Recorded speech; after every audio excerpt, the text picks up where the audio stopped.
dikelola dengan baik. Undang-Undang tentang Kepailitan dan Penundaan Kewajiban Pembayaran Utang atau PKPU telah berusia 20 tahun. Untuk merefleksikan perjalanan Undang-Undang Nomor 37 Tahun 2004 ini, Mahkamah Agung Republik Indonesia bersama Federal Court of Australia menggelar diskusi internasional terkait regulasi kepailitan dan kredit di Pengadilan Negeri Jakarta Pusat.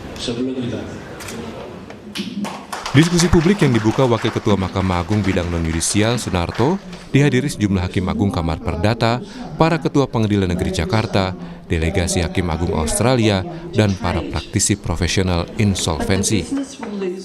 Diskusi yang dipimpin Profesor Hukum Universitas Sumatera Utara, Ningrum Natasha Sirait ini menghadirkan sejumlah narasumber.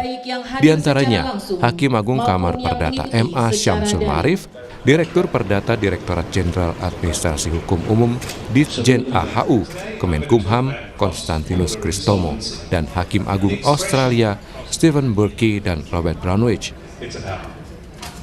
Dalam diskusi terungkap keberadaan regulasi Undang-Undang Nomor 37 Tahun 2004 sejatinya perlu disempurnakan setelah berusia 20 tahun. Meski belum masuk prioritas dalam prolegnas 2024, regulasi ini tentunya sudah mencapai tujuannya.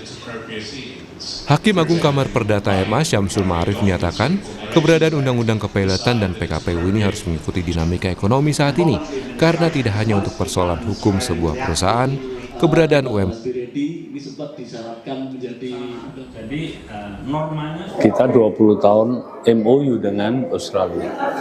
Untuk kepailitan, kita sudah bagus, survei Bank Dunia bagus, ya. Tapi masih ada yang perlu diperbaiki.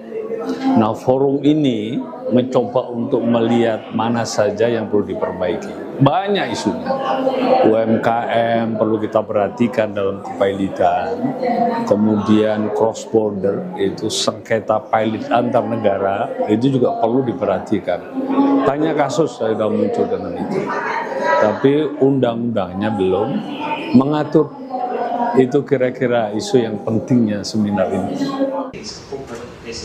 Kehadiran para delegasi penegak hukum dari Australia ini sekaligus studi banding dengan para penegak hukum di Indonesia terkait regulasi insolvensi dan PKPU di antara kedua negara.